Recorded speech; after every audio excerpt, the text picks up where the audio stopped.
I work with one big startup in New York that's called Viggle. I don't know, has anyone here heard of Viggle? Yep. So, yeah. So Viggle is a second screen solution, and what happens is brands pay them to drive tune-in, and what that means is that people with the Viggle app can turn it on when they, tune into a show, and it does sort of an audio recognition, and it validates that that person indeed did tune in. They get a bunch of points.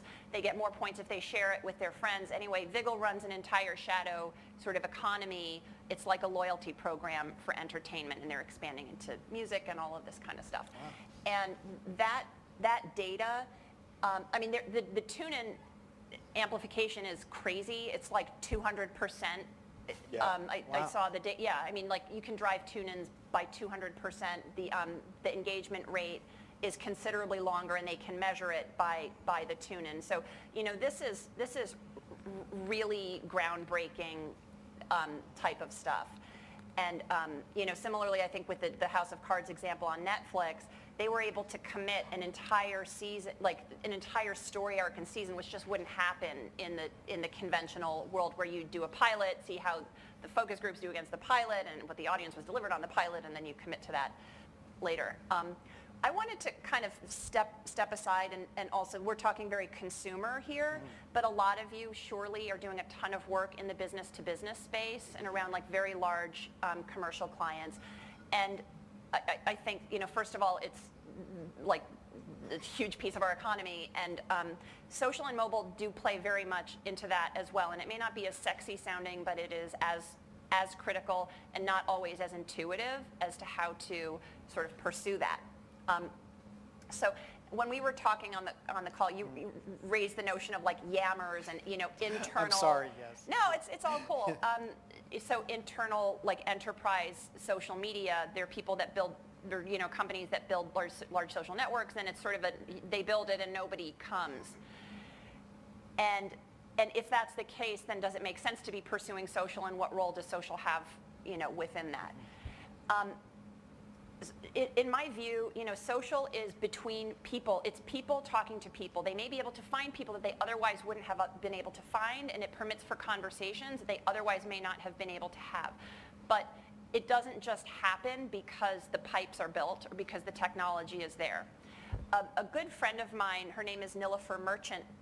Hopefully some of you have read some of her books.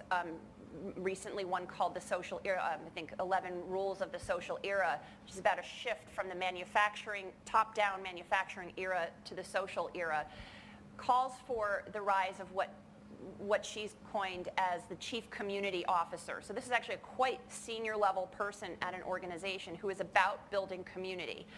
Now, what that means is, like, how do you pepper conversations around, and you don't know who's going to pick them up or which of the channels that you've laid are going to be the places where things take root. But you need a commitment to that process.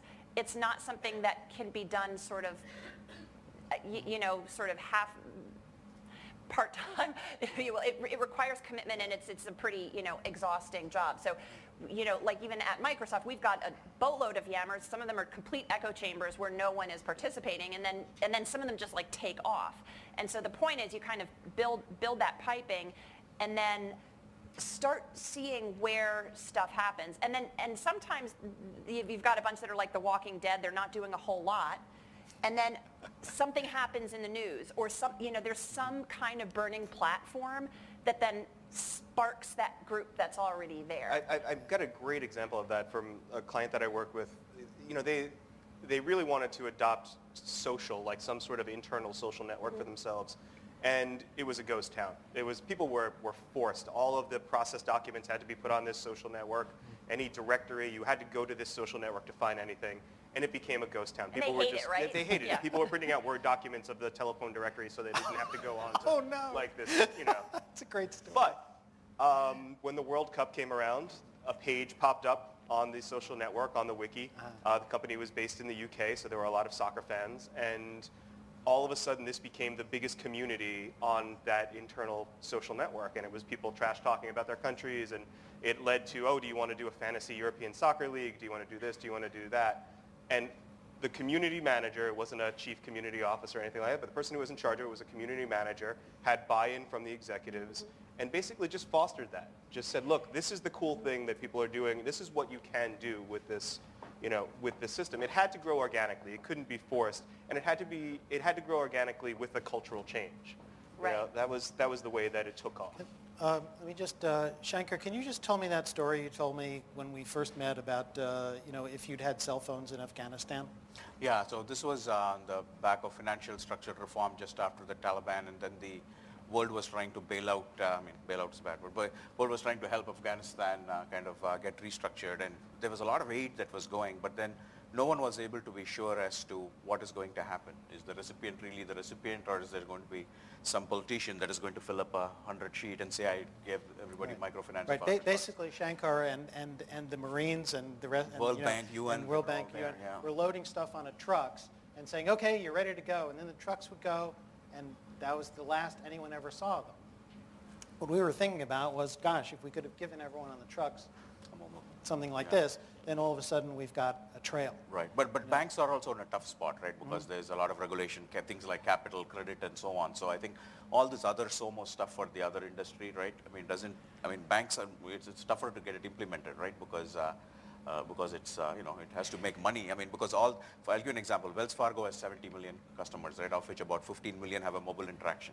Now let us say Wells Fargo was not a bank. You just take the 15 million mobile interactions, value it at Facebook will buy it for I don't know how many billions, right? So banks are different, right? So I think, but banks are also seeing that, things like PayPal happened and then they were out of the business by 2 trillion.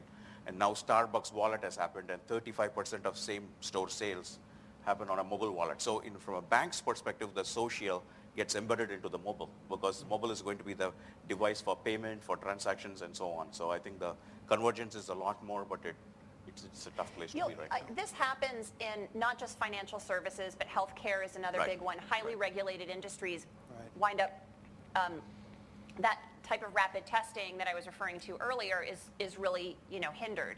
And then you kind of have a bunch of young kids who sort of didn't even know about the regulations, and then they go try some other stuff. Right. I couldn't do that. So that happens, sometimes. So I just want to kind of call out, that element. Regarding mobile development specifically, there are a couple trends that we're seeing and supporting a lot of. One is called BYOD, or bring your own device. It's basically, pretty much viewed as a given that employees are going to come in with their own device, and the IT department needs to provision stuff on it, and then when they leave, you kind of can turn it off remotely. So that's one piece of it. But the other piece is that companies, whether they're tiny startups or really huge companies, are now needing to build apps for multiple platforms at the same time. That is really, really hard to do. It's just a lot of plates in the air, and if you're changing your core experience, then you need to replicate that off, across all different platforms. Really sort of sucks up a lot of resource. The trend that's emerging there is around kind of web hybrid and building websites that are responsive web, so you anchor your product there, and then you can kind of fast publish an app experience on top of various platforms. So we did that actually with our Wells Fargo app.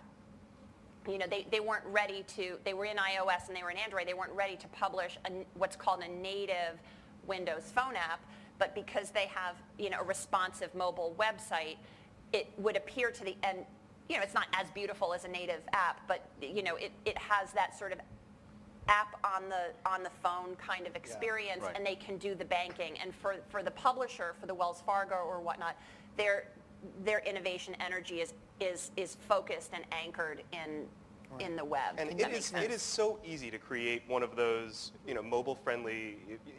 There are certain frameworks that you can implement that do it. Every time I go to a site on my phone that is not optimized for mobile, I shake my head and click away. It's so easy to build these things. If you have a website that's not mobile optimized or not responsive web, I would it's time to upgrade or update. It will really be worth it. Right, absolutely. And that I would think that's a burning platform. That's something you can jump on. That's low hanging fruit.